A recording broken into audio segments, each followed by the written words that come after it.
Students, welcome back to my channel SA exam prep.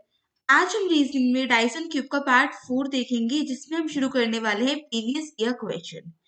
आज से पहले जितनी भी हमारी 3 वीडियोस हुई है, उसमें हमने बेसिक देखा था डाइस का, कुछ रूल्स देखे थे कि हम डाइस के क्वेश्चन को कैसे सॉल्व कर सकते हैं, और क्यूब के बारे में समझा था और देखा था कि हम क्यूब के क्वेश्चन को कौन से शॉर्ट ट्रिक लगाकर सॉल्व कर सकते हैं। तो आज ही से हम शुरू करने वाले हैं प्रीवियस ईयर क्वेश्चन। तो देखते हैं अपना पहला क्वेश्चन क्या लिखा है। Which symbol will be on the face opposite to the face with symbol star, यानी स्टार के अपोजिट जो सिंबल होगा वो बताना है। ठीक है, अब आप देख सकते हो, सबसे पहले हम नोटिस करेंगे स्टार जो शेप है हमारी कौन कौन से डाइस में गिवन है। देखते पहले वाले डाइस में, सेकंड वाले डाइस में और थर्ड वाले डाइस में, है ना। फर्स्ट सेकंड थर्ड में क्या है, हमारा स्टार सिंबल है। तो देखो, अब जिस डाइस पर स्टार गिवन होगा उसके अपोजिट वाला जो फेस होगा वो उस डाइस पे नहीं गिवन, है ना। फेस जिस फेस पे स्टार गिवन है उन फेसेस पे दूसरे अपोजिट वाला जो साइन होगा, इसका अपोजिट वाला जो सिंबल होगा वो नहीं गिवन, है ना। तो बचा कौन सा, फोर्थ डाइस। हम फोर्थ डाइस से बता सकते हैं कि कौन सा सिंबल स्टार के अपोजिट है, यानी कौन सा सिंबल स्टार के अपोजिट वाले फेस पे होगा, हम किससे बताएंगे, फोर्थ वाले डाइस से, है ना। फोर्थ वाले डाइस में कौन से डिजिट्स है, देखते हैं कौन सा सिंबल है। एक तो डॉलर, एक है प्लस और एक है 8। अगर हम थर्ड वाले पर नोटिस करें तो इसमें क्या है, डॉलर प्लस एंड स्टार। तो जिसके नीचे जो कॉमन आया वो लिख देते हैं। डॉलर के नीचे डॉलर, प्लस के नीचे प्लस और 8 के नीचे स्टार, है ना। हमने जो सेकंड वीडियो थी उसमें 2 रूल्स पढ़े थे। जब 2 सिंबल कॉमन होते हैं, जब बाकी बचे जो हमारे सिंबल होते हैं वो दोनों आपस में अपोजिट होते हैं। जब 2 फेस कॉमन होते हैं तो जो बाकी जो हमारे थर्ड फेस होते हैं दोनों डाइस के, वो हमेशा क्या होता है, अपोजिट होते हैं। यानी स्टार का अपोजिट क्या हो गया, 8। स्टार का अपोजिट क्या हो गया, 8। इसका करेक्ट आंसर हो गया सी। ठीक है, आई होप आपको क्लियर हो गया होगा। हमने कौन सा रूल यूज करा जिसमें 2 कॉमन पॉइंट होते हैं। अगर आपने मेरी सेकंड वीडियो नहीं देखी है अब तक, second part dice and cube का, तो आप जाके देख सकते हो। इसमें 2 कॉमन पॉइंट होते हैं, 2 कॉमन फेस हम कह सकते हैं। तो उसमें कैसे सॉल्व करते हैं वो आप मेरी सेकंड पार्ट जो है डाइस एंड क्यूब का, आप वहां जाकर देख सकते हो। ठीक है, आई होप आपको क्लियर हो गया होगा। चलते हैं नेक्स्ट क्वेश्चन पे। तो इस क्वेश्चन में क्या बोला है, two position of dice are shown below. यहाँ पे 2 डाइस गिवन है हमें, ठीक है। How many points will appear on the face opposite containing 5 point, opposite to the face containing 5 point, यानी जिस फेस पे 5 पॉइंट है, ठीक है, यहाँ पे 5 पॉइंट है, इसका अपोजिट बताना है। ठीक है, तो पहले फर्स्ट डाइस, डाइस 1 है। डाइस 1 में हम फेस के नाम लिख लेते हैं एंटी क्लॉकवाइज। तो सबसे पहले हम शुरू करते हैं 2 से। 2, फिर आएगा हमारा 5 और फिर आएगा 1, एंटी क्लॉकवाइज हमने देखा। अब देखते हैं डाइस 2 पे। डाइस 2 पे कुछ कॉमन है, हाँ है, 2 है। तो 2 के नीचे 2 रखा, फिर एंटी क्लॉकवाइज चले, 1 भी कॉमन है, सॉरी 1 भी कॉमन है, तो 1 के नीचे 1 रखा। अब क्या बचा, 4। तो 5 के नीचे क्या आ गया, 4।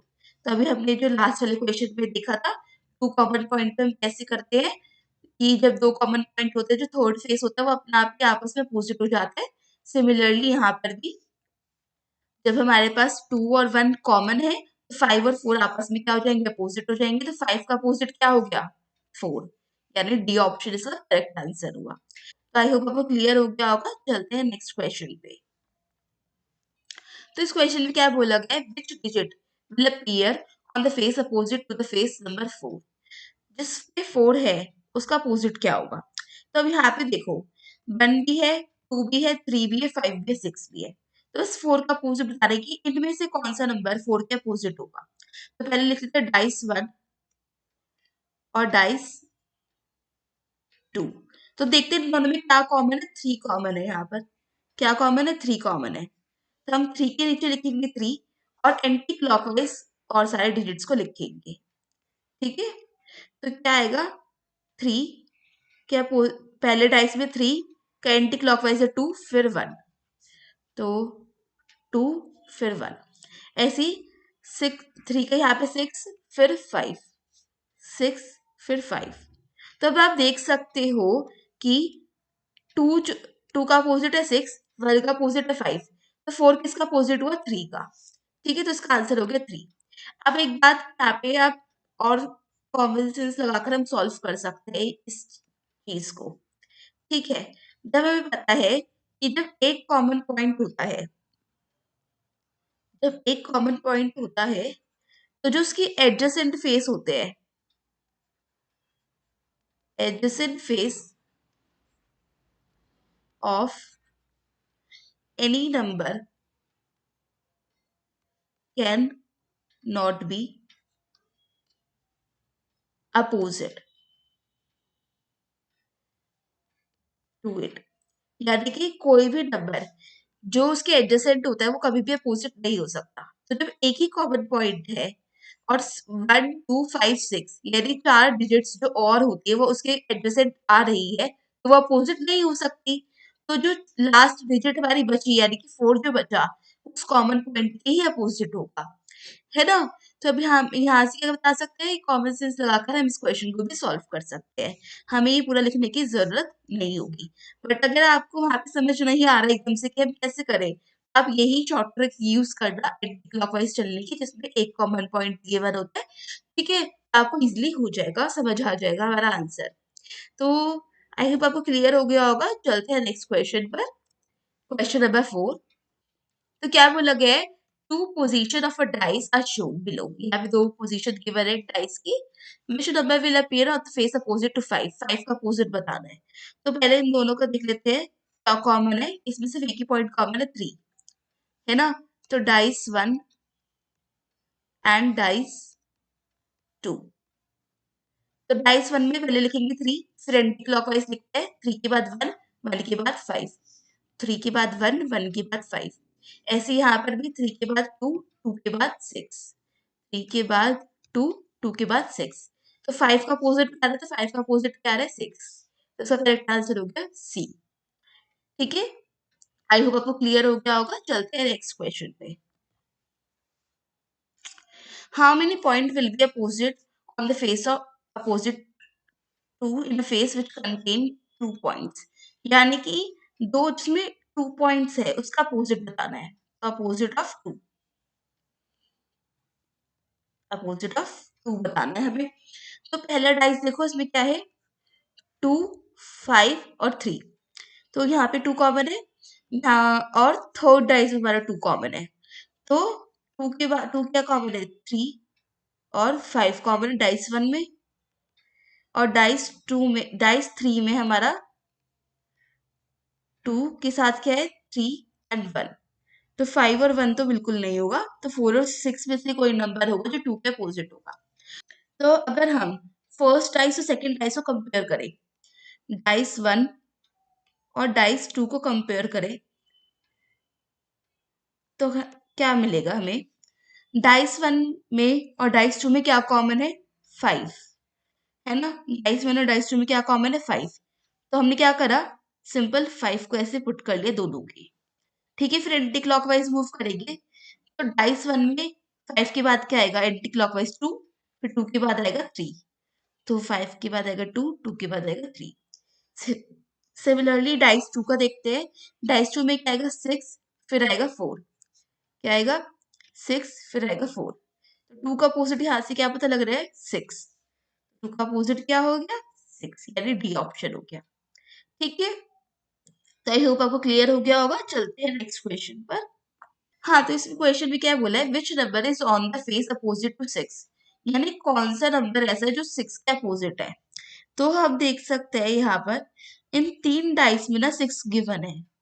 ठीक है, इन 3 डाइस में 6 गिवन है, जिसके एडजेसेंट 2 भी आ रहा है, 3 भी आ रहा है, 4 भी आ रहा है, 5 भी आ रहा है। ठीक है, 1 कितने डिजिट होता है? 1 2 3 4 5 और 6। हमें 6 का अपोजिट बताना है। अब 6 के एडजेसेंट इन 3 डाइस में से कौन कौन से है? 2 भी है फर्स्ट डाइस में, देखो 3 भी है फर्स्ट डाइस में, ठीक है, सेकंड डाइस में 4 भी है, और थर्ड डाइस में 5th भी है।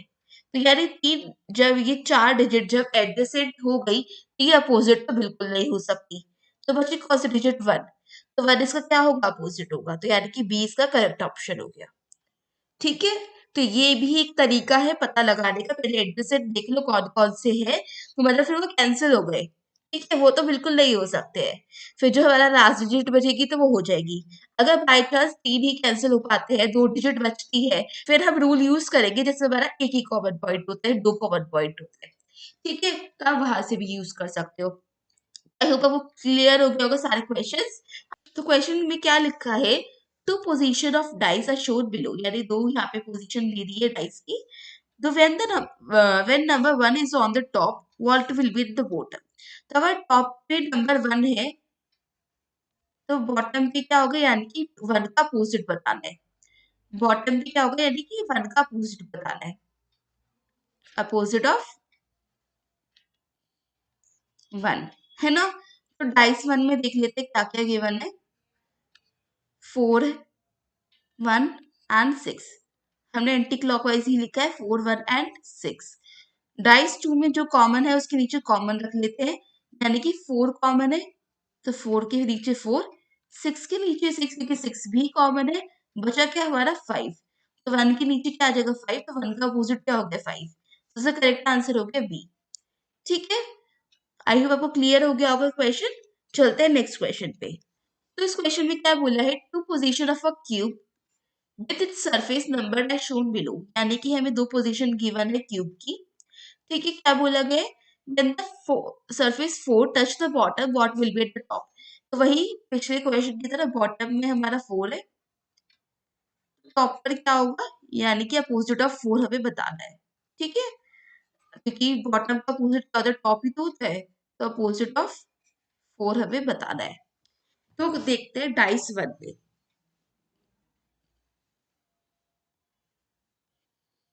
डाइस 1 में 1, 3 एंड 2 गिवन है, और डाइस 2 में 1, 5 एंड 6 गिवन है। मैंने आपको लास्ट वीडियो में भी बताया था, जब हमारे पास 1 के साथ 2, 3, 5, 6 सारे नंबर्स गिवन है, तो जो 1 हुआ वो ही नंबर अपोजिट होगा 4 का, है ना। यानी जो कॉमन बचा हमारा, वो नंबर किसका अपोजिट हो गया, 4 का, यानी जो बाकी बचा हुआ हमारा नंबर है उसका अपोजिट क्या हो गया, कॉमन वाला नंबर। क्योंकि 3 का अपोजिट यहाँ पे 5 है, 2 का अपोजिट हमारा 6 है, तो 1 का अपोजिट क्या बचा, 4, है ना। 4 का अपोजिट पूछा था ना इन्होंने, इसका आंसर हो गया 1। तो आई होप आपको क्लियर हो गया होगा। चलते हैं नेक्स्ट क्वेश्चन पे। तो क्या पूछा गया है यहाँ पर, Get two position of a dice are shown। यहाँ पे दो पोजीशन गिवन है डाइस की। If there are two dots in the bottom, then how many dots will be on the top. यानी कि अगर बॉटम में दो डॉट गिवन है, तो टॉप पर क्या होगा, यानी कि अपोजिट ऑफ 2 बताना है हमें यहाँ पर। तो डाइस 1 में देखते हैं क्या क्या गिवन है। डाइस 1 में हमारा 4, 5 एंड 6। देखो 4, 5 एंड 6 गिवन है। ठीक है, डाइस 2 में क्या गिवन है, 4। अब एंटी क्लॉकवाइज चल रहे हैं, तो हम फिर आएगा 2, फिर आएगा 1। तो 5 का अपोजिट 2 हो गया, 6 का अपोजिट 1 हो गया, तो 2 का अपोजिट क्या हो गया 5। तो यानी सी का करेक्ट ऑप्शन हो गया। ठीक है, तो आई होप आपको क्लियर हो गया होगा। चलते हैं नेक्स्ट क्वेश्चन पे। तो क्या बोला है, two position of a dice are shown below, यानी दो पोजीशन हमें गिवन है नीचे यहाँ पर। ठीक है, how many points will be on the top when 2 are at the bottom. फिर से हमें अपोजिट ऑफ 2 पूछा गया है यहाँ पे। ठीक है, अपोजिट ऑफ 2, क्योंकि यहाँ पे बॉटम में क्या है, 2 है, और तो टॉप पे पूछा गया टॉप पर क्या होगा। तो देख लेते हैं डाइस 1 और डाइस 2 में। Dice 1 and dice 2। तो डाइस 1 में क्या है, 2। अच्छा, वैसे कॉमन क्या है हमारा, 4 है, हमारा 4 कॉमन है। 4 को पहले लिखेंगे, फिर एंटी क्लॉकवाइज चलेंगे, 4 के बाद आएगा 2, 2 के बाद आएगा 6, फिर 2, 2 के बाद 6। सिमिलरली सेकंड डाइस में 4 कॉमन है, तो 4 सबसे पहले रखा जाएगा, फिर आएगा 1, फिर आएगा 5। तो 4 के बाद आएगा 1, फिर 5। इन्होंने अपोजिट ऑफ, तो इन्होंने अपोजिट ऑफ 2 पूछा था, तो हमने बता दिया 2 का अपोजिट क्या हो गया 1, तो 1 इसका करेक्ट आंसर हो गया। ठीक है, आई होप आपको क्लियर हो गया होगा। चलते हैं नेक्स्ट क्वेश्चन पे। तो इस क्वेश्चन में क्या बोला है यहाँ पे, here four position of a cube are shown. यहाँ पे 4 पोजीशन गिवन है क्यूब की। Which side will be opposite to plus, यदि प्लस के अपोजिट कौन सा होगा। तो ठीक से यहाँ पे ठीक से नहीं बना हुआ है, परसेंटेज का साइन है।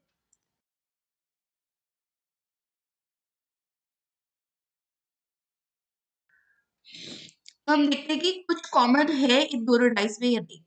तो अगर आप नोटिस करें डाइस 1 और डाइस 4 में परसेंटेज दोनों में है, और 0 जो है वो भी दोनों में है। ठीक है, तो 2 कॉमन पॉइंट वाला रूल लगाएंगे, परसेंटेज और 0, और मल्टीप्लाई है डाइस 1 में। डाइस 4 में क्या गिवन है, परसेंटेज 0 और प्लस। तो परसेंटेज कॉमन है, 0 कॉमन है, क्या बचा, मल्टीप्लाई का अपोजिट प्लस। यदि इन्होंने प्लस का अपोजिट पूछा है तो मल्टीप्लाई आ जाएगा, यानी सी इसका करेक्ट आंसर हो जाएगा। ठीक है, आई होप आपको क्लियर हो गई होगा ये क्वेश्चन। चलते हैं नेक्स्ट क्वेश्चन पे। Two position of a cubical block are shown. यहाँ पे 2 पोजीशन गिवन है। When 5 is at the top of top, which number will be at the bottom. यानी 5 का अपोजिट बता रहा है, अपोजिट ऑफ 5। ओके, तो अगर हम डाइस 1 में देखें और डाइस 2 में देखें, कुछ कॉमन है हमारा। क्या कॉमन है, 3। ठीक है, तो 3 हमने दोनों में लिख लिया। अब 3 के बाद यहाँ पे एंटी क्लॉकवाइज चलेंगे तो क्या आएगा, 1। तो 3 के बाद 1, 1 के बाद 4। ओके, यहाँ पर भी 3 के बाद 6 और 6 के बाद 2। फिर से वही जो मैंने आपको बताया था, 1 और 6 आपस में अपोजिट है, 4 और 2 आपस में अपोजिट है, तो 5 का अपोजिट क्या हो गया, 3। ठीक है, तो इसका करेक्ट आंसर हो जाएगा 3, यानी कि सी ऑप्शन। ठीक है, आई होप आपको क्लियर हो गया होगा। तो आज हम 13th क्वेश्चन से शुरू करने वाले हैं। तो क्या लिखा है यहाँ पर, from the fourth position of a dice given below, find the colour which is opposite to yellow. यानी कि हमें यहाँ पे 4 डाइस दिखाई गई है ना। हमें इसमें से ये बताना है कि ये येलो का अपोजिट कौन सा होगा। ठीक है, अपोजिट टू येलो लिखा है, तो अपोजिट बताना है हमें किसका, येलो का। तो अब हमने जो रूल्स पढ़े थे पार्ट सेकंड में, जिसने भी नहीं देखी हो ना, एक बार प्लेलिस्ट मैंने अपने चैनल पर डाल रखी है, और मैंने यहाँ पे आई बटन में प्लेलिस्ट टैग कर दिया, वहां जाकर देख सकते हो। उसमें मैंने आपको सारे रूल्स समझाए हैं, तो उन्हीं रूल को यूज कर कर हम क्वेश्चंस को करते हैं। तो देखो, हमें येलो का अपोजिट बताना है। तो अगर आप देखोगे तो जो येलो है वो 3 टाइप्स में गिवन है, फर्स्ट, थर्ड और फोर्थ में। ठीक है, अगर हम फर्स्ट वाली फिगर को और सेकंड वाली फिगर को कंपेयर करें, तो हम यहाँ से येलो का अपोजिट बता सकते हैं। ठीक है, तो अगर आप देखोगे दोनों में क्या कॉमन है, एक ऑरेंज कॉमन है ना, और एक ब्लू कॉमन है। और हमने पढ़ा था कि जब 2 कॉमन पॉइंट होते हैं तो हम क्या करते हैं, जो बाकी बचा हमारा थर्ड फेस होता है वो आपस में क्या हो जाता है, अपोजिट हो जाते हैं। यानी ऑरेंज और ब्लू जब 2 कॉमन पॉइंट हमारे क्या है, सेम है दोनों डाइस के अंदर, तो जो बाकी बचे हमारे थर्ड फेस है वो आपस में क्या हो जाएंगे, अपोजिट हो जाएंगे। यानी येलो का अपोजिट क्या हो गया, वायलेट। एक बार मैं आपको थोड़े लंबे मेथड से भी करके दिखा देती हूँ। जैसे हमारे पास डाइस 1 है यहाँ पर और डाइस 2 है। अगर हमें वहां पे ये बात याद ना आई तो हम क्या कर सकते हैं, तो देखते हैं। और फर्स्ट डाइस में क्या है, ऑरेंज, ब्लू और येलो, है ना। तो लिख देते हैं ऑरेंज, ब्लू एंड येलो। और डाइस 2 में क्या है हमारा, ऑरेंज, ब्लू और वायलेट। अब जो चीज कॉमन है वो उसके नीचे ही आती है, यानी कि ऑरेंज के नीचे ऑरेंज, ब्लू के नीचे ब्लू, और येलो के नीचे जो हमारा थर्ड फेस बचा है यानी वायलेट, वो आ जाएगा, है ना। यहाँ पर ऑरेंज के नीचे ऑरेंज कॉमन हो गया, ब्लू के नीचे ब्लू कॉमन हो गया, तो येलो के अपोजिट क्या हो गया, वायलेट। तो यहाँ से हम बड़े मेथड से भी आंसर दे सकते हैं, वरना तो जो हमारी शॉर्ट ट्रिक थी हम डायरेक्ट वो भी लगा सकते हैं, जो 2 कॉमन पॉइंट वाली शॉर्ट ट्रिक थी हमारी। ठीक है, आई होप आपको क्लियर हो गया होगा। इसका ऑप्शन आंसर हो गया ए इसका करेक्ट आंसर हो गया। ठीक है, चलते हैं अपने नेक्स्ट क्वेश्चन की तरफ। तो 14th क्वेश्चन में क्या लिखा है, when the digit 5 is on the bottom, then which number will be on its upper surface? यानी जब बॉटम में हमारा 5 होगा, बॉटम में हमारा 5 है, तो अपर सरफेस पे क्या होगा? तो यानी कि अपोजिट ऑफ 5 हमें यहाँ पर बताना है, अपोजिट ऑफ 5। तो अगर हम देखें यहाँ पर हमारे पास दो डाइस गिवन है, तो यहाँ पर लिख लेते हैं हम डाइस 1 एंड डाइस 2। अब इसमें एक चीज कॉमन है, क्या कॉमन है? हमारा 2 नंबर दोनों में ही कॉमन है ना? सबसे पहले हम दोनों डाइस के 2 को लिख लेते हैं यहाँ पर, फिर हम चलेंगे एंटी क्लॉकवाइज। एंटी क्लॉकवाइज चलेंगे तो 2 के बाद आएगा 4, डाइस 1 के अंदर, और 4 के बाद आएगा 1, है ना? तो 2 के बाद आएगा 4 और 4 के बाद आएगा 1, ठीक है? फिर हम देखते हैं आगे क्या लिखा है डाइस 2 में। डाइस 2 के बाद अगर हम एंटी क्लॉकवाइज चले तो 2 के बाद आएगा 6, ये 6 लिखा है यहाँ पर, और ये 5 लिखा है। 2 के बाद आएगा 6, 6 के बाद आएगा 5, तो 2 के बाद 6 और 6 के बाद 5, तो कॉमन वाले तो कैंसिल हो गए। तो यानी कि 4 का अपोजिट हो गया 6 और 1 का अपोजिट हो गया 5, है ना? और हमें किसका अपोजिट पूछा है? 5 का, तो इसका करेक्ट आंसर हो जाएगा 1, यानी ए इसका करेक्ट ऑप्शन है, ठीक है? आई होप आपको क्लियर हो गया होगा। चलते हैं नेक्स्ट क्वेश्चन की तरफ। क्वेश्चन नंबर 15 में क्या लिखा है, how many points will be on the face opposite to the face which contain 3 point? यानी कि हमें जो 3 पॉइंट वाला फेस है उसका अपोजिट बताना है, यानी अपोजिट ऑफ 3, अपोजिट ऑफ 3। तो अगर हम देखें फर्स्ट वाले डाइस में, सेकंड वाले डाइस में और फोर्थ वाले डाइस में क्या है? 3 है ना? तो बस हमारे पास कौन सा डाइस बचा? थर्ड वाला। अब हम देखते हैं जो इसके अंदर नंबर्स है, इसमें कौन कौन से नंबर है? 4 है, 6 है और 5 है ना? तो 4, 6, 5 इन तीनों में से कुछ भी अगर हमें कॉमन मिलता है, बाकी बचे 3 डाइस के अंदर हम उस डाइस को चूज कर लेंगे। डाइस 3 तो कंफर्म हो गया, हमें यूज करना है। अब डाइस 1, डाइस 2 और डाइस 4 में से देखते हैं किसके अंदर 4, 5 या 6 में से कॉमन चीजें निकल रही है। तो अगर हम डाइस 1 में देखें तो डाइस 1 में 4 भी है, 6 भी है और तो 3 है। तो 4 और 6 क्या है? दोनों में कॉमन है ना? तो हम ये वाला डाइस यूज कर लेते हैं, डाइस 1 और डाइस 3। तो डाइस 1 और डाइस 3 हम यहाँ पर यूज करेंगे। तो डाइस 1 में है 4, 6 एंड 3, और डाइस 3 के अंदर क्या है? 4 और 6 कॉमन है और बाकी बचा हमारा 5। तो 4 और 6 तो आपस में कॉमन थी तो वो कट गई, क्या बचा? 3 और 5, तो ये दोनों आपस में क्या हो गए? अपोजिट हो गए। तो अपोजिट ऑफ 3 पूछा है, तो इसका आंसर हो गया सी, इसका करेक्ट आंसर है, ठीक है? आई होप आपको क्लियर हो गया होगा। चलते हैं नेक्स्ट क्वेश्चन की तरफ।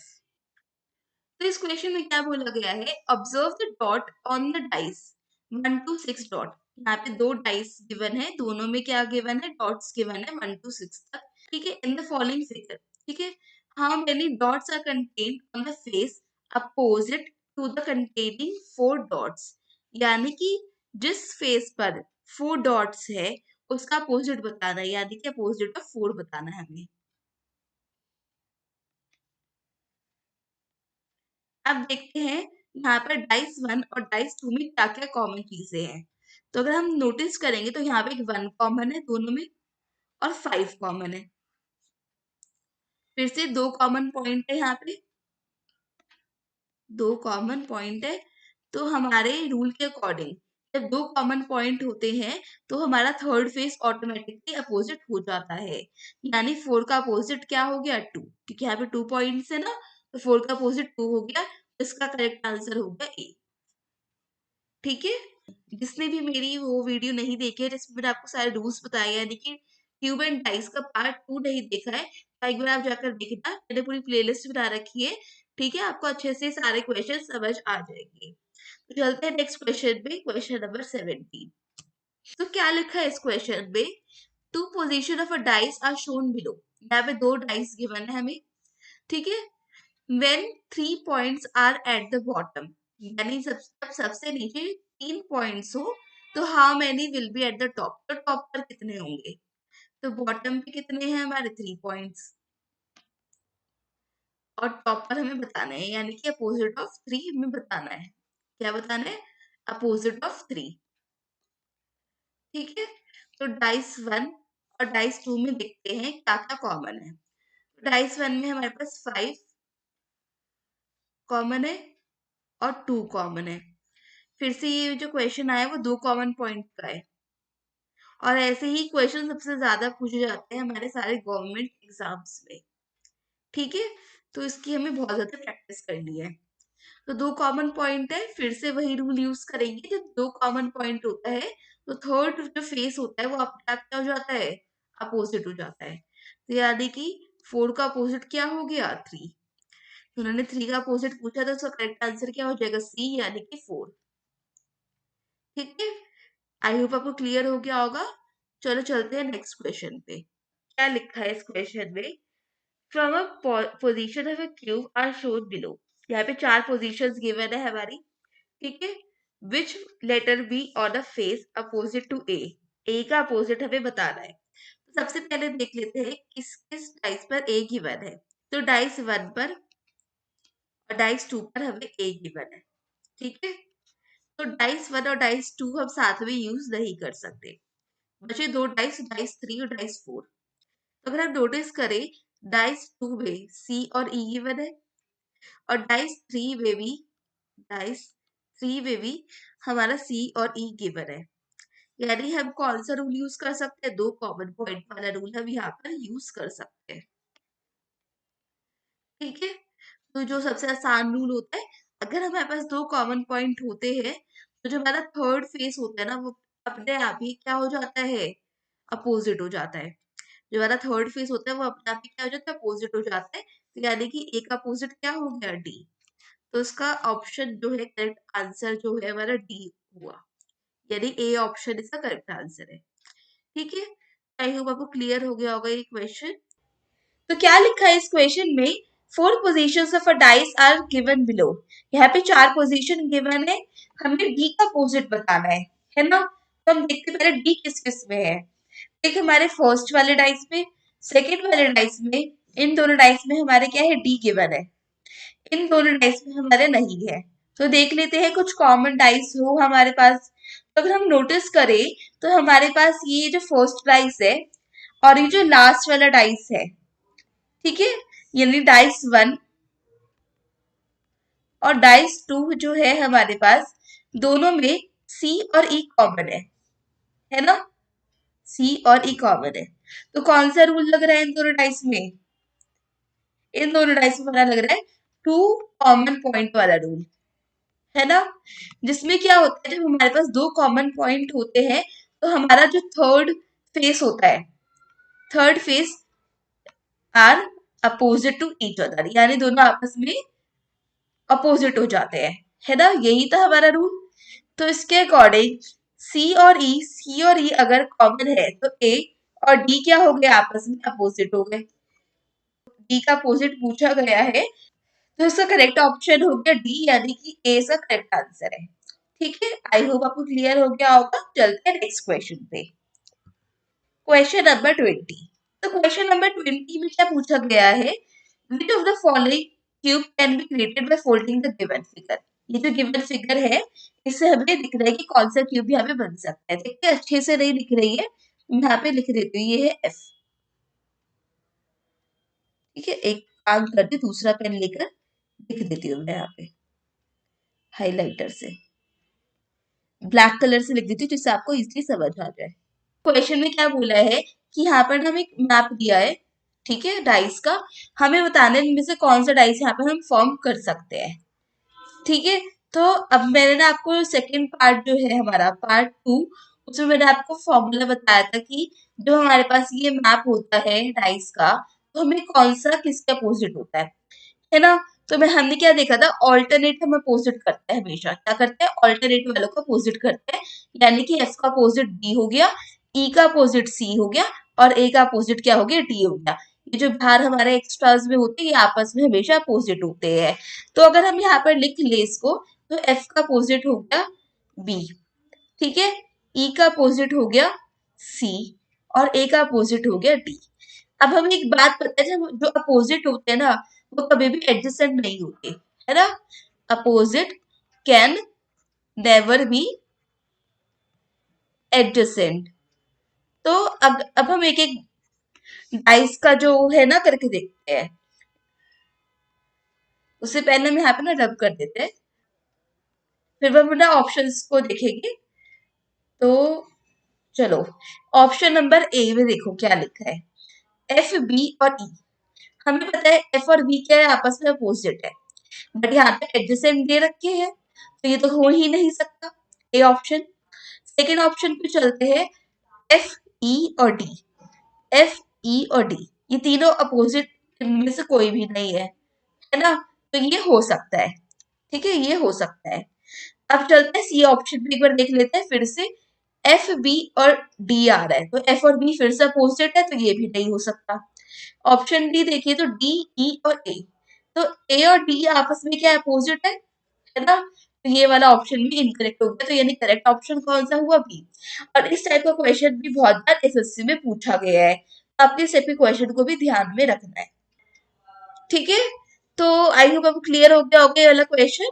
हमेशा पहले क्या कर लो, अपोजिट देख लो, अपोजिट निकल जाएंगे तो हम हमें पता लग जाएगा कि कौन से वाला डाइस हम फॉर्म कर सकते हैं, क्योंकि अपोजिट डाइस जो होते हैं कभी भी क्या नहीं होते, एडजेसेंट नहीं होते। तो जो एडजेसेंट आएगा अपोजिट वाला अपोजिट वाला नंबर, तो वो कभी भी क्या होगा, डाइस फॉर्म नहीं करेगा, ठीक है। आई होप आपको क्लियर हो गया होगा। चलते हैं नेक्स्ट क्वेश्चन पे। क्वेश्चन नंबर 21, इसमें क्या पूछा गया है, two position for dice are given. यहाँ पे दो पोजीशन गिवन है, which number would be at the top.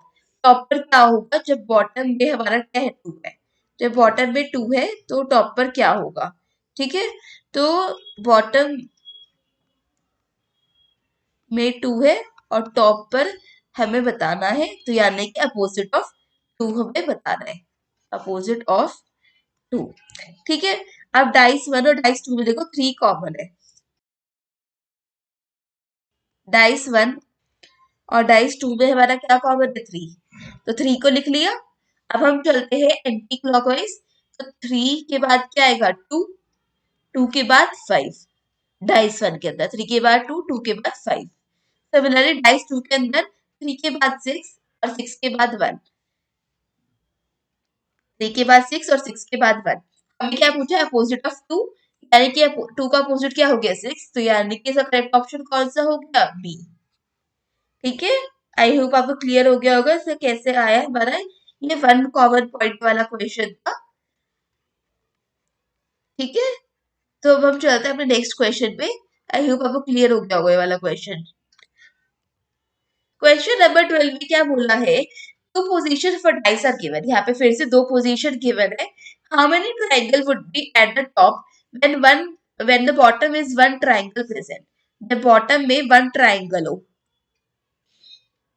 Bottom में वन ट्राइंगल हो तो टॉप पर क्या होगा, यानी कि अपोजिट ऑफ 1 बताना है। तो पहले देख लेते हैं डाइस 1 में और डाइस 2 में कुछ कॉमन है ये नहीं है। तो ये 5 है, 5 ट्राइंगल्स है यहाँ पे 3 ट्राइंगल है, यहाँ पे 4 ट्राइंगल है। इसी तरह से यहाँ पे कितने ट्राइंगल है, 6 ट्राइंगल है, यहाँ पे 3 ट्राइंगल है और यहाँ पे 2 ट्राइंगल है। तो दोनों में 3 कॉमन है, तो 3 को लिख लेते हैं सबसे पहले। अब डाइस 1 पे एंटी क्लॉकवाइज चलेंगे 3 से, तो 3 के बाद आएगा 4, 4 के बाद आएगा 5, 3 के बाद आएगा हमारा 4 और 4 के बाद आएगा 5। डाइस 2 में भी देखेंगे एंटी क्लॉकवाइज, तो 3 के बाद आएगा 2, 2 के बाद आएगा 6, 3 के बाद 2, 2 के बाद 6। अब हमें पता है 4 का अपोजिट 2 है, 5 का अपोजिट 6 है, 4 का अपोजिट 2 है, 5 का अपोजिट 6 है, तो 3 का अपोजिट क्या हुआ, 1, है ना। तो इन्होंने 1 का अपोजिट पूछा था, तो आंसर क्या हो गया, 3, तो यानी कि बी इसका करेक्ट ऑप्शन हो गया, ठीक है। आई होप आपको क्लियर हो गया होगा। चलते हैं नेक्स्ट क्वेश्चन पे। क्वेश्चन नंबर 23 में क्या बोला गया है, fourth position of a dice are given which spots, four position of a dice are given which spots opposite to the face of a dice having 6 spot. यानी कि हमें opposite of 6 बताना है, अपोजिट ऑफ 6। तो देख लेते हैं इन चारों डाइस में से 6 किसके पास है। ठीक है, अगर हम देखें डाइस 1 में भी 6 है, ये रहे। डाइस 2 में भी 6 है यहाँ पर, और डाइस 3 में भी 6 है यहाँ पर। हमारे पास कौन सा बचा? Dice 1, dice 4। डाइस 4 हमारे पास बचा, इसमें 1, 2 और 3 स्पॉट्स है। तो अब हम देखते हैं कुछ कॉमन निकल रहा है या नहीं। तो अगर हम नोटिस करें तो डाइस 1 और डाइस 4 में ना 2 कॉमन पॉइंट है। एक तो 2 दोनों में है और एक तो 3 दोनों में है। तो डाइस 1 और डाइस 4 में कौन सा रूल लग रहा है? 2 कॉमन पॉइंट वाला। क्या लग रहा है? 2 कॉमन पॉइंट वाला। तो यानी 2 और 3 क्या है? दोनों में कॉमन है। तो क्या बचा? 6 और 1। इस वाले डाइस में बचा 6 और इस वाले डाइस में बचा 1। तो यानी कि इससे क्या पता लगा कि 6 और 1 आपस में क्या हो गए? अपोजिट। तो अपोजिट ऑफ 6 क्या हुआ यहाँ पे? 1। यानी कि ए इज द करेक्ट ऑप्शन है। तो आई होप आपको क्लियर हो गया होगा। चलते हैं नेक्स्ट क्वेश्चन की तरफ। तो आज का हमारा लास्ट क्वेश्चन है ये। Given various views of a dice. यहाँ पे 2 डाइस हमें गिवन है। What will be the top if it's bottom digit 5 is available. यानी कि नीचे अगर 5 है तो ऊपर क्या होगा? यानी कि अपोजिट ऑफ 5 हमें बताना है। अपोजिट ऑफ 5 हमें पूछा गया है कि बॉटम में 5 है और टॉप पर हमें बताना है, दोनों आपस में अपोजिट होते हैं। तो अपोजिट ऑफ 5 हमें पूछा गया है। डाइस 1 और डाइस 2 में देखते हैं क्या कॉमन है। अगर हम देखें तो 2 और 4 दोनों में कॉमन है। या फिर इसे यहाँ पे कौन सा रूल लग रहा है? 2 कॉमन पॉइंट वाला। अब इस रूल के अकॉर्डिंग जो थर्ड फेस है वो आपस में अपोजिट होते हैं। यानी कि 5 और 6 क्या हो गया? आपस में अपोजिट हो गया। 5 एंड 6 आर अपोजिट। तो 5 का अपोजिट पूछा गया है। क्या पूछा गया? 5 का अपोजिट। तो इसका करेक्ट ऑप्शन क्या हो जाएगा? बी, यानी कि 6 इज द करेक्ट ऑप्शन हो गया। मैंने यहाँ पर ना साइड डार्क कर दी जिससे आपको इजीली समझ आ जाए। आज हम एक केस स्टडी देखेंगे जिसमें 6 क्वेश्चन होंगे। तो केस स्टडी, वो केस स्टडी होगी इस क्यूब से रिलेटेड क्वेश्चंस की। तो शुरू करते हैं, पहले हम केस स्टडी को देख लेते हैं। तो यहाँ पे हमारे पास केस स्टडी लिखी हुई है। यही केस स्टडी सारे क्वेश्चंस में चलेगी जितने भी आज हम करेंगे। तो क्या लिखा है? If any cube which opposite colour with red, green and blue, its side is 15 centimeter. If it is cut into smaller cubes of side 5 centimeter, then। तो यहाँ पर क्या बोला गया है? क्यूब है हमारे पास। तो पहले क्यूब बना लेते हैं।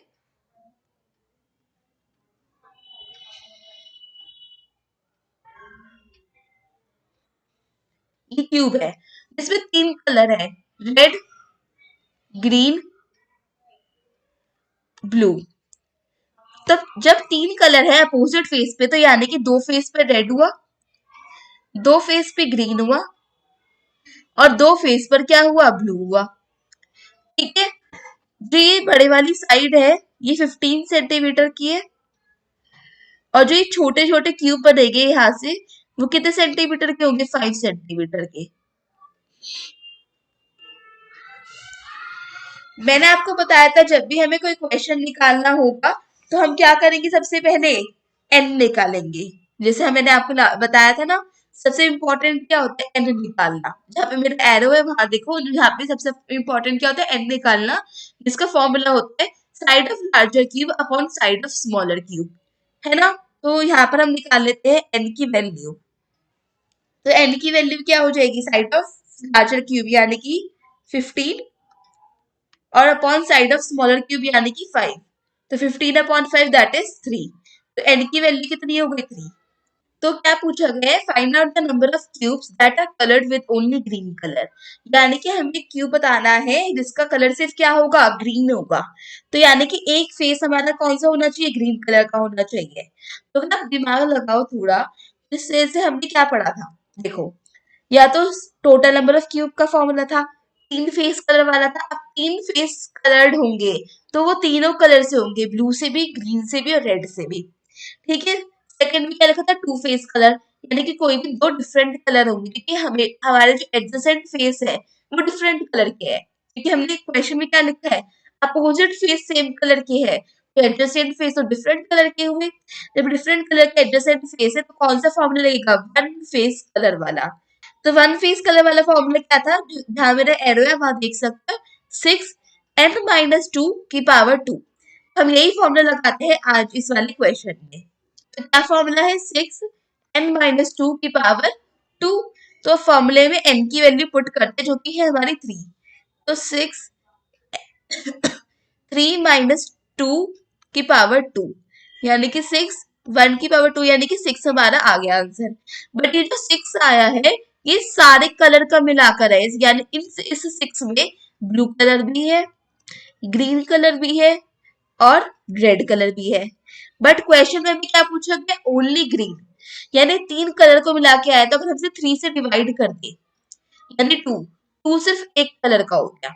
जैसे हम मेथड लगाते हैं ना, बचपन में सीखा था, 3 कलर का क्या है, 6 है। तो एक कलर का कितना होगा, 6/3 यानी कि 2, है ना।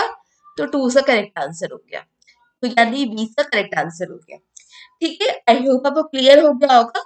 हमने यहाँ पे सिर्फ एक कलर का पूछा गया था, तो हमने वन फेस कलर निकाला, वन कलर्ड फेस वाला फॉर्मूला पुट करके निकाला।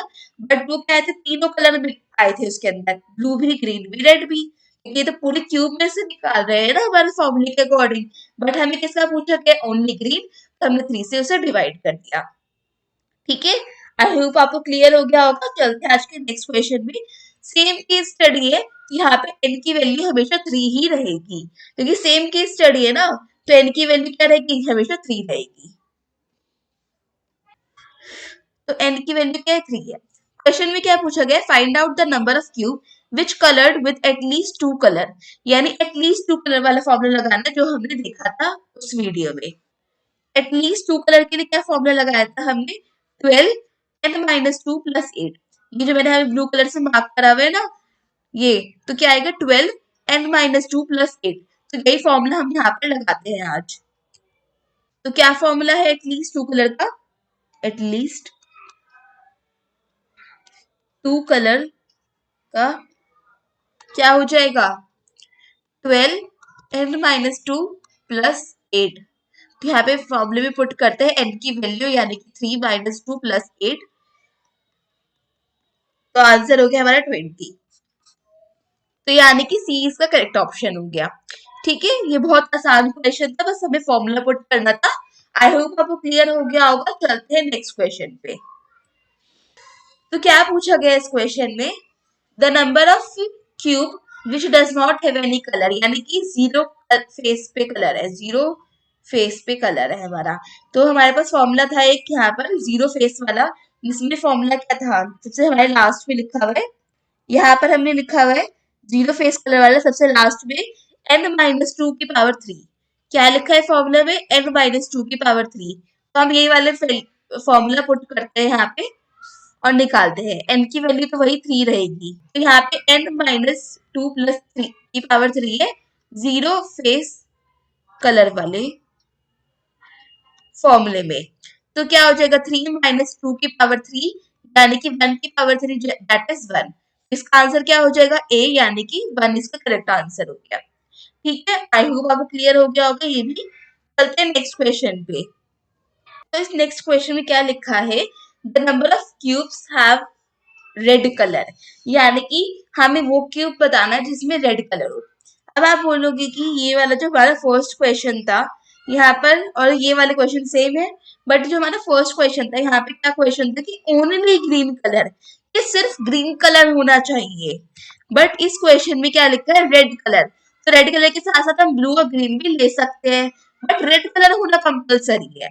हमने यहाँ पे 3 फेस कलर वाले फॉर्मूले पढ़ा था, 2 फेस कलर वाला फॉर्मूला पढ़ा था और 1 फेस कलर वाला फॉर्मूला पढ़ा था।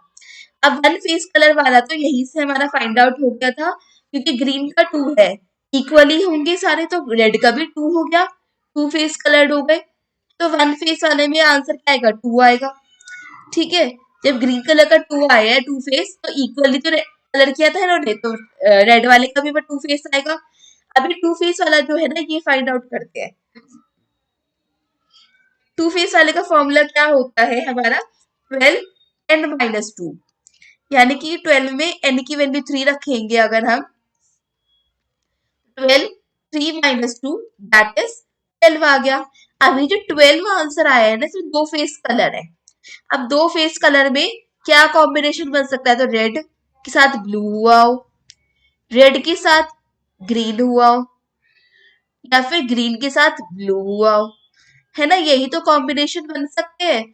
तो जब ये तीन कॉम्बिनेशन बन रहे हैं, बट ये जो लास्ट वाला कॉम्बिनेशन है इसमें रेड इंक्लूडेड नहीं है ना?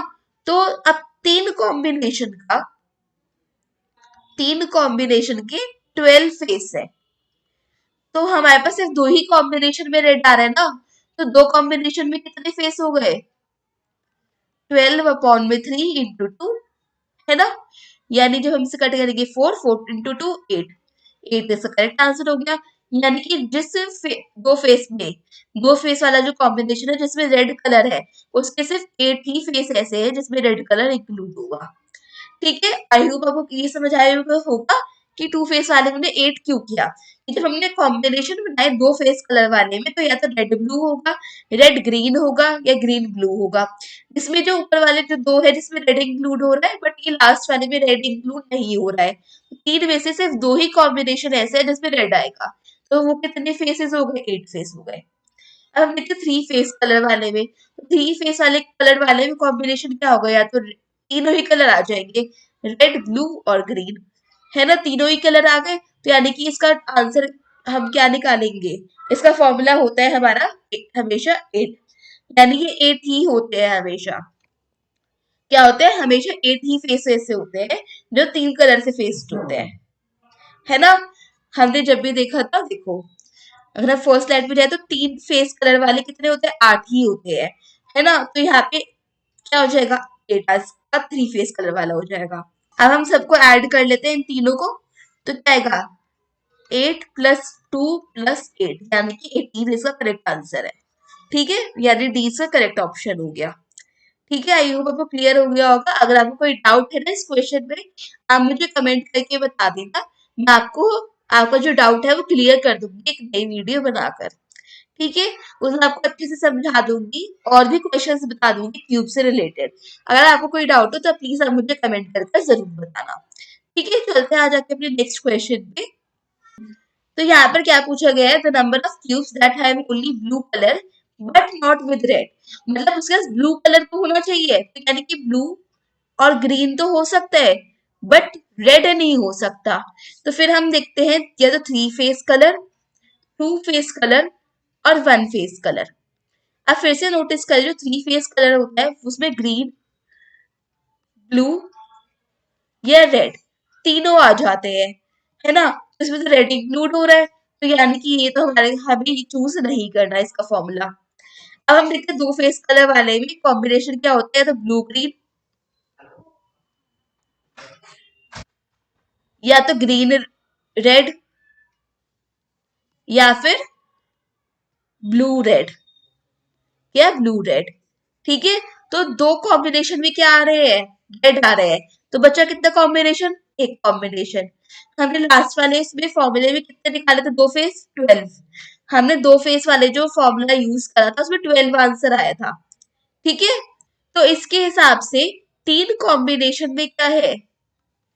12 है। ठीक है, ये जो थ्री कॉम्बिनेशन है हमारे, इनमें 12 है, 12 फेस है। बट दो कॉम्बिनेशन तो कैंसिल हो गए क्योंकि उसमें रेड इंक्लूड है, बट क्वेश्चन के हिसाब से रेड इंक्लूड नहीं करना। यानी कि एक कॉम्बिनेशन ही ऐसा है जिसमें रेड इंक्लूड नहीं होगा। तो थ्री कॉम्बिनेशन का 12 है, तो एक कॉम्बिनेशन का कितना हो गया? 12/3, यानी कि 4 का दो फेस वाला हो गया। ठीक है, जो एक कॉम्बिनेशन के 4 फेस हो गए, तो इसके दो फेस वाले में क्या आंसर आ गया? 4। ठीक है, एक फेस वाला में जिसमें सिर्फ ब्लू होगा, क्योंकि ब्लू ही तो लेना है हमें, हम ग्रीन वाला थोड़ी लेंगे। अब तो ब्लू पूछा है लेकिन बिना रेड के, तो इसमें तो वही आएगा 2। ठीक है, जैसे हमने लास्ट में करा था ना, जब रेड वाला पूछा था तो हमने 2 लिया था करेक्ट आंसर। यहाँ पर एक फेस वाले में, तो यहाँ पर हमारे यहाँ पर भी एक फेस वाले में 2 आ गया। अगर हम टोटल देखें, थ्री फेस वाला तो कैंसिल हो गया, टू फेस वाले में 4 फेस है और वन फेस वाले में 2 है, तो 4+2 यानी कि 6। 6 इसका करेक्ट ऑप्शन हो गया, यानी ए इसका करेक्ट आंसर हो गया। ठीक है, आई होप आपको क्लियर हो गया होगा। हमने सिर्फ ब्लू पूछा था, तो हम एक फेस में सिर्फ ब्लू वाला ही लेते हैं। वो जो वन फेस वाला ऑप्शन है उसमें सिर्फ हम ब्लू कलर लेते हैं जिसके टू फेसेस ही होते हैं। और दो फेस वाले में हम लेते हैं चार फेस, है ना? तो जिसमें ब्लू और ग्रीन दोनों हो बट रेड ना हो। और थ्री फेस वाला तो इंक्लूड ही नहीं करेंगे क्योंकि ग्रीन ब्लू रेड तीनों साथ में ही आते हैं, और रेड इसे इंक्लूड नहीं करना है क्वेश्चन में, तो रेड को थ्री फेस वाला ऑप्शन हमारा कट हो गया। ठीक है, तो इसका करेक्ट आंसर क्या होगा? 6। चलो आज की लास्ट क्वेश्चन पे चलते हैं केस स्टडी के। क्वेश्चन में क्या पूछा है? The number of cube that have only one face colour. One face colour वाला हमने फर्स्ट क्वेश्चन में ही निकाला था, जिसका आंसर हमारा आया था 6। जिसका आंसर आया था 6, बट एक बार फिर से निकाल देते हैं। वन फेस कलर पूछा है तो इसका ऑप्शन, इसका फॉर्मूला क्या होता है? 6 n-2 की पावर 2। क्या होता है? 6 n-2 की पावर 2। तो यहाँ पे लगा देते हैं यही वाला फॉर्मूला। तो अगर हम लगाएंगे तो क्या होगा? 6 n-2 की पावर 3, है ना? तो n की वैल्यू तो हमारी 3 है, तो 3 - 2 की पावर 3 यानी कि 6 इज करेक्ट आंसर हो गया। तो यानी सी इज करेक्ट ऑप्शन है। आई होप आपको क्लियर हो गया होगा। अगर किसी को भी इस केस स्टडी में डाउट है तो प्लीज आप मुझे कमेंट करके बता देना, जिससे मैं आपके सारे डाउट सॉल्व कर दे न्यू वीडियो बनाकर। और फिर मैं आपको उस वीडियो में क्यूब से रिलेटेड और भी क्वेश्चंस करा दूंगी। ठीक है, तो अगर आपको ये सारे क्वेश्चन समझ आ गए हो तो प्लीज इस वीडियो को लाइक करना, कमेंट करना और अपने सारे दोस्तों के साथ शेयर कर देना। और मैंने पूरी प्लेलिस्ट बना दी है अपने चैनल पर, और मैं यहाँ पे आपको आई बटन में भी टैग कर दूंगी इस प्लेलिस्ट को, आप वो भी एक बार देख लेना। ठीक है, और सब्सक्राइब करना ना भूलना। Thank you so much for watching. Bye.